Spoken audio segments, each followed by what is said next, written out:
Hello, everyone. Welcome to today's discussion on the importance of branding in tea and coffee marketing. If you are listening this, that means that you are as passionate about tea and coffee, are entrepreneur who wants to do good at trade, who wants to understand digital, and who wants to be on a growth path. I am Gaurav Dhingra. I run a digital agency called Refresh Ideas. We specialize into e-commerce for tea and coffee marketing businesses. So let's get started. What is it that makes a branding such an important thing for tea and coffee? What is its importance? That there is a lot of people who consume this beverage throughout the day, and still there are so many brands and so many varieties that are still unfigured and undiscovered by them. So let's go through that. And before that, let's set up a context.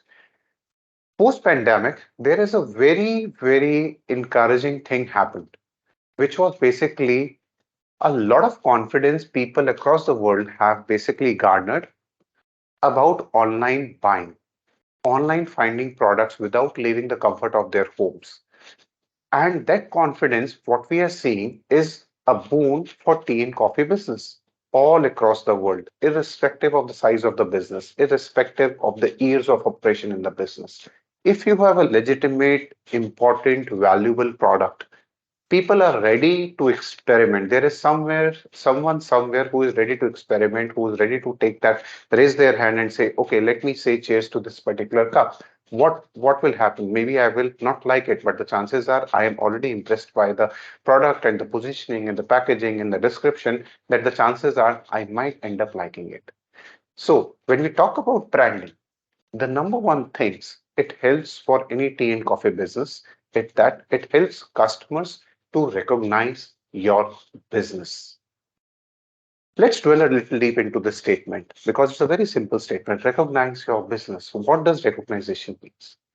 Re- Often we have seen that many of the brands or businesses that are running a legacy business, they are operating a business for a very old times. When it comes to branding, when it comes to creating something meaningful regarding their brand, they go hot and cold. Some weeks, some quarters, they pump in all their efforts and all their energies, and they try to stand out in the market, and then they completely go cold for a very long time. The problem with this kind of an aptitude is basically customer do not recognize you.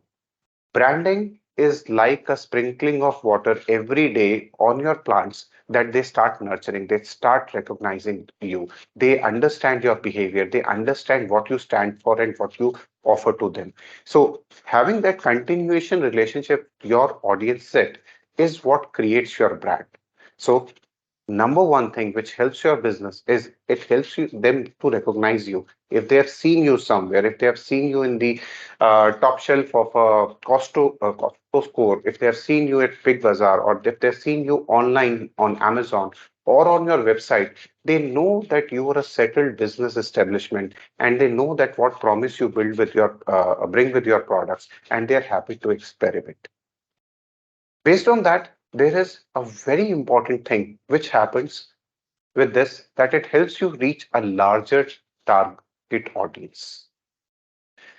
Tea and coffee is a very particular product which has lot of pluses in terms of logistics. The quantity can be small, it can be easily shipped across the globe. The shipment rate, because the weight of the product is low, it is not that huge. And also the kind of the demand that is generated all across the globe is very different, and no one company can fulfill it. Someone probably like Earl Grey from a Ceylon. Someone may like Darjeeling from India. Someone may like some particular green Chinese tea somewhere. So not a single company can fulfill all those demands, and that brings up and opens up the whole market to us. Knowing your customer becomes very easy when you are getting onto a very disciplined marketing activity cycle, especially on digital. You can know about your customer, you know about this is my product, here it fits in, irrespective wherever I'm operating from or wherever I'm manufacturing this product. If I can recognize a market around the globe about this product, I can target that audience. Rather than doing a generalization marketing, I can do those target marketing and I can bring those customers to my shop front or to my brand. And then we let the exchange happen. We let them to understand your product range. And once they start doing and spending time like that, there are high chances that they will probably raise their hand and say, okay, let me try this, let me order this and see what happens. So what we have just understood that irrespective of your geographical limitation, because even if you are running a best tour somewhere, your geographical reach is quite limited because of that. But when you do your branding, when your name goes much beyond your own geographical reach, people know about you and they can directly order from you or inquire about your product. Moving on, branding helps form a deep connection with customers. Yes, we just talked about that. In the digital arena, we have a lot of information points. We have a lot of things that we know about the customer. If we are keeping in line and collecting all that information, like my last orders, last visits, last inquiries, their interest, when they last purchased from us, uh, gives us a lot of insights like what is the behavior of this customer. And based on that behavior, you can see a trend from a particular regions also, like a geographical region, a particular tea or a particular flavor of coffee is basically being more sought after in a set of regions rather than all across. And it could be different for different regions. That helps you fuel your marketing strategy. That helps you put right kind of messages in terms of your target audience so that more and more people in that geography can learn about your product, a specific product, and there are higher chances of you buying them. And since you are going to that particular audience with a pre-insights, that starts creating those deep connections with your brand because they recognize you, you know them, you know their requirements, and you have a product which can help them remove that need, remove that want, and it can be delivered to them. So, online branding really, really puts you in a place where all of this can happen seamlessly.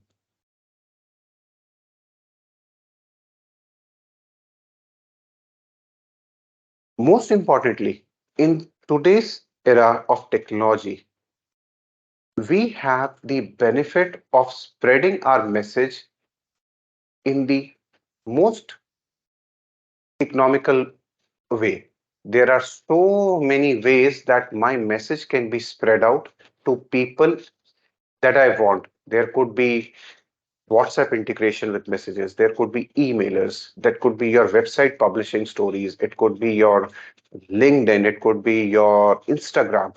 So the way your messages can reach out to your fan base, your target audience is immense. There is no limitation to those particular opportunities. Not only that, you can basically have a very customized messaging for the kind of audiences that you are. Just an example there. Uh, in one of the briefs today we shared with for one of the clients, we understood that some of the client customers, a list of the clients, haven't purchased from them for over 6 months. We have devise a strategy that let's go ahead and create some kind of an interest for those kind of customers so that they can come back to the website, they can come back and they can respond to our messages. And since these messages will be targeted to a very small set of data, the the power of that is I can customize it even more. I can customize it in the times I want to send that message. I can customize in the ways I can offer them some value additions. I can offer them discounts and things like that. So the potential to spread your message is on your fingertips. You just have to have a right kind of a strategy, right kind of tools in place to reach out to those audiences. Having said that, there are other many things that when it comes to specific tea and coffee businesses, they are at a winning edge. The most important thing is once a consumer tastes your products and he gets a liking of your product, the way he is going to recommend it to your to his own personal set of relatives and friends and common well-wishers is huge. The lifetime value of a customer for any kind of a beverage business is huge. And when we talk specifically about tea and coffee, which is a habit forming healthy habit, it is kind of a daily consumption we are talking about. So it's not about that single packet that you sold from there, but the potential of that being sold over and over and over again every time this consumer wants to take that sip. There is a very nice case study about this here. Couple of months back, there was an event wherein the organizer wanted to give a surprise gift to all the attendees after they have attended the event. So they reached out to a particular tea company through their website because you can always order from Amazons and whatever. But what they did very smartly, that they reached out to a tea company and told them that they have 500 participants that they want to send a uh, kind of a gift, tea gift to all of those just to surprise them. They selected a particular product and the company was very flexible. They agreed that they will take all responsibilities for shipping the product because they are in the business of doing that. And they just wanted a list of all the attendees with all the addresses and a particular product that they want to send. And all of this was settled. The request was made, price was decided, a postage was calculated for all those 500 participants, and everything was settled in less than 3 hours. And by the next day, the company was able to dispatch all those 500 product pieces. Now you know that one person liking a particular brand can rely on that brand to send it over to 500 new users. Probably some of them may already know about that brand, but the majority of the people did not. So in that scenario, you had just one incident has created 500 connections. And who knows how many will stick and how many will further multiply this recommendation from here on. So, looking at this from various angles and being agile about all of this and be available to the consumer demand helps. And this can only happen when there is a strong brand base or a recognition for your name. Because you can't do this with any unknown name where you haven't met, you haven't shaken hands, you haven't seen the person. Even if you have done that, you may not rely on them completely that will they be able to execute. But if you have a storefront, if you have all the signals that you are a reputable business doing great online, these kind of opportunities exist and they keep coming to you more and more as the time passes. So I hope some of these information were helpful to you and you can implement some of these inputs in your own branding. If you need any help or need more suggestions or need to learn more about it, you can come to our website refreshideas.com and know more about it.